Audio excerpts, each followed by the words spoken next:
Chandler, Lou, Chandler, if you could lower your seat a couple more feet. Just, there we go. Keep it going. Yep, it's better. That's good, Steve. We're having some problems logistically out here, but we like it. Yes, you can't give Chandler an inch. I don't know why. I know that's weird to say, but you gotta be honest. He told me to put my seat down 5 times. Because we gotta level out. We gotta make it look like we're all the same now. See, we're equal. See that? Although that's unbelievable. Take my shoes too. off. Okay. You're 6'12". Get into it. Bring it down a notch. We got David Fizdale, yay, coming on the show in a little while. We also have some games we want to talk about from last night. Some good teams were in action, and we will start. Look at them. Just look at them. Pistons. Oh, my. Sure, the Thunder are injury depleted. That's just good old bag work right there. I love He's really good. Cade Cunningham, 29-13, 8 turnovers. Okay, that's fine. Reminder, though, OKC, no SGA, no Jalen Williams, no Chet, no Hartenstein, no AJ, no Caruso, and Isaiah Joe didn't play in the second half. Hip thing, but those can be tricky games. So I'm proud of Detroit. They're also coming off of a weird loss to the Spurs. So let's talk about Cade's performance first. That's a nice little reminder of who he is. It was a bounce back game to me, and the thing that made me proud, he set his tone on the defensive end. You know what I mean? Like, he had 3 steals, 3 blocks. But that's what you need, especially from your best player. If your best player is setting the tone on the defensive end, everything is going to flow for you on the offensive end. The funny thing is, I complained about how he started the San Antonio game. I was like, a free throw line floater as your first attempt in the game. I don't know about that if you're trying to catch a rhythm. This game, same exact shot to start the game. That's weird. Cashes it out. So I don't know if it's a thing for him to shoot the free throw line floater to start his games, but it works for him. But no, this was a statement. This was a statement game. You know, you have Wemby in town. You have the Spurs in town. One of the top teams in the West. You want to play your best. You want to send a statement. You know, they didn't have the greatest second half, and so then right after that game, you have OKC come in, another opportunity for you to make a statement against another top team in the West, and it goes your way. You know, obviously OKC had their fair share of injuries, but like you just mentioned, those games can trap you. Those can be trap games and put you in a position. So OKC going out having 4 guys go get 20 that's not their marquee guys, and they were damn near in their 3rd string yesterday, and they still were in a competitive position to win that game until Detroit decided it was enough. So great bounce-back game for Cade, nothing short of what we expect from him. Yeah, this was a mature game. This is what you want to see from your best player. This is what you want to see from your MVP, and it's not to let things drag, and it's not to have multiple bad games, and he didn't allow that. And again, I don't care who is in for Oklahoma City Thunder. They're still a great defensive team. They still have guys and next man up mentality. And saw guys like Jalen Williams last night. By the way, congrats on career high, first ever 30-point game. Okay. That dude. But Cade Cunningham, he put that aside. He moved on. That's what you have to do in the NBA season. It's such a long season, and you have to have a short-term memory, and that's exactly what he did.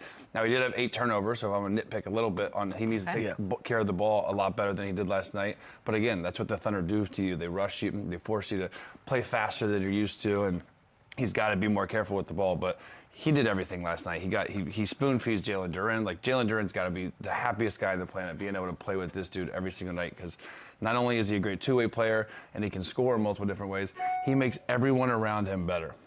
I always forget to turn that off. You're not good at this. It's fine. It's our first day doing TV. I know, it's just he's never done this before. Just why is it even on? Okay, so here's my question. Because, 5 of the top 6 scorers for OKC are not in this thing. And by the way, that's we can't talk about how deep they are as a team and then try to use it as an excuse. But that being said, if you're the Pistons, if you're JB, like, what are you sort of trying to learn from it being a little closer than maybe you should have been? Well, I think you want to put them away early, right? You don't. This was a game. Like, they could have lost this game. If they get a couple of bounces the other way, they could have lost this game.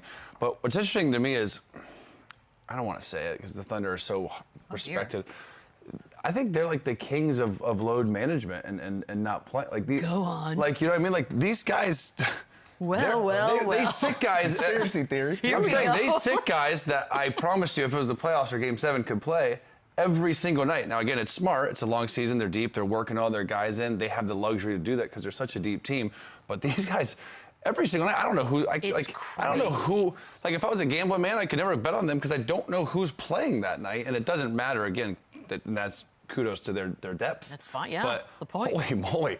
I don't know who's going to play for the Thunder that night. Did you holy moly us? I did. Wow, and it's very interesting because, again, how do you scout for this team? Because you have to cover every single person on the roster. I mean, Jeremy McCain had 20 last because you don't know who's going to play that night.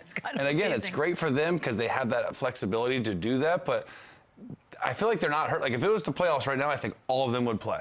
Okay. I think they have some injuries and some knick-knack things. But what they should be cautious of is rhythm. Like, we're getting to the nitty-gritty of the season, and you have a lot of your marquee guys out, and you have a lot of your role players out. You got to start building that rhythm, not only just for yourself. If you look around the league, a lot of teams, they're tooling up to get ready for a playoff run. Everybody is starting to look better. Like, you look at Detroit. They might not have their best game the other day, but today they respond, right? And you look at Denver.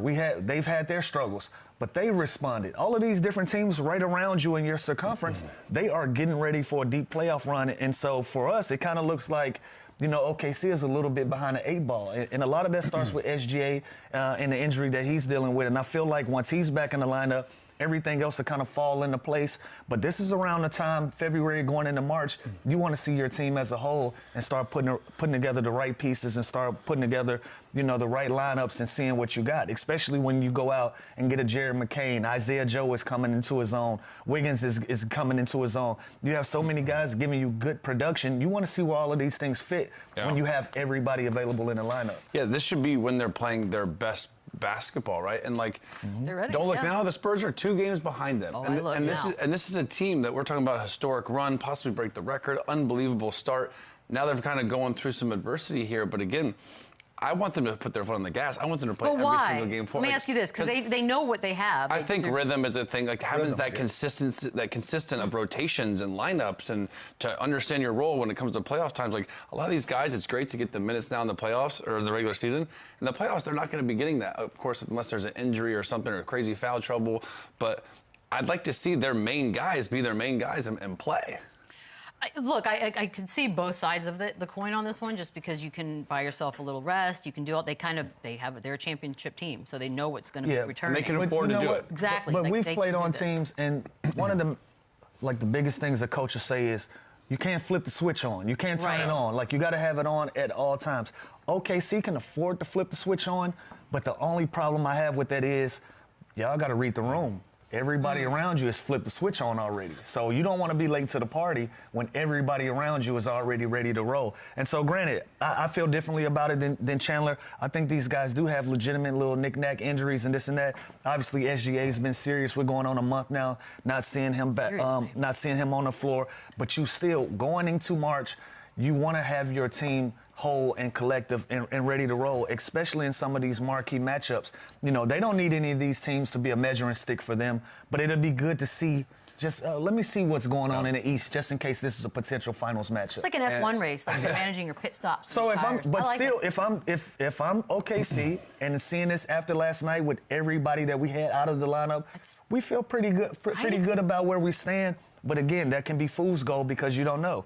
Different lineups create a different basketball game, so you truly don't know. 100%. On the OKC side, they're thinking, look, we're getting all these guys experience. We're getting them a bunch of reps that we can't emulate in practice. So it is great for their development and their experience and getting them these minutes. But if there's one team in the NBA that wants that #1 seed and is on their ass, it's the San Antonio Spurs. And so, like, they are sitting there, and they're not going to do this. They want that 1 seed. They are going to be hunting. Do they, or is there a better road seed. To the finals if you're... Well, I don't think you can look at it like that, especially how deep the Western Conference is, and you don't know what's going to happen in the play-in. Like, so, like, what, you're going to try and get second seed? Well, I don't say you're not. I'm not saying you're trying, but like necessarily, it's not a bad thing to be second. You can't play with the game like that. But I am just saying, like the Spurs, I feel like they are like taking it more seriously in a way. No, they're in full. Like, they are in go mode. But we're talking about the Western Conference. You want the #1 overall for the finals. If you're going to have an opportunity to win a championship, you want to start it on your home floor. You want to have that advantage. And Detroit is in that conversation. So if guys are available, they should have played, and I think they would have played. So that's why I said I disagree with Chandler there, because Detroit's right there on you trying to get the #1 overall seed. And with that being said, I think they genuinely do have some issues. But, like, again, I'm going to reiterate it. I think they need to be whole at this time of the season, because a lot of these teams are gearing up and they're readying up, and you just don't want to be late. What is there, 22 more games left? It's time to go. It's go time. By the way, I want to get to Spurs thing in a second, and specifically to the Thunder. But real quick, if this was a finals, like if this is what we ended up with in the finals, who are you taking OKC for sure? It's a high chance this is the finals. I know, that's what I'm saying. Like this legitimately. I'm taking OKC. Again, we haven't even seen, we have a small sample size of their team full and complete. And again, they can afford that luxury of foul trouble or, you know, deeper rotation or deeper bench. And you can go to guys like Wiggins that are proven, Isaiah Joe. This guy, Jared McCain, who, again, I've said this all the time, this guy was a runaway MVP, Rookie of the Year last year until he got hurt. He is a stud. They just got him for like a first-round pick next year and a couple other second-round picks. It's crazy how deep they are. So, yes, I still think he's the favorite. Yes, I still think SGA is the MVP favorite. They're just, however, now he's getting close to the game minimum. So I think the Thunder, I think they need to put it in gear here. The Spurs thing, they did win their 10th straight last night up north in old Toronto. 2 games back, ladies and gents. It's crazy. Look at that. What kind of chance are we giving the Spurs to finish in that one spot come April? I think high, Lou. I hate to say it. I think high. I don't think they actually get it, but they've put themselves in a position. And they do have the tiebreaker. Yeah, and they for real. That's a fact. They do have the tiebreaker. You have the tiebreaker twice. That's how much they have the tiebreaker. They also have the 5th toughest remaining schedule, and the Thunder have the 21st. Yeah, that part's lame. We don't love that, but yeah. Yeah, I put it high. I give them a great opportunity, but I don't think they actually do it though. I think everyone's talking how great the Thunder are, and the Spurs kind of had their number this year. I think the Spurs, like I said earlier, I think they want it. Like I think they are going to be gunning for that #1 spot, while the Thunder are going to try and coast and be fully healthy come playoff time. I don't think either of them care really, because 1 or 2 seed, I think they're the best 2 teams in the conference. Yep. But I think the Spurs want it more than the Thunder. I really do. Isn't that great? I mean, for you, sure. By the way, Friday night, kind of fun, because OKC hosts Denver, and the Pistons are going to host Cleveland. So Friday night hoops is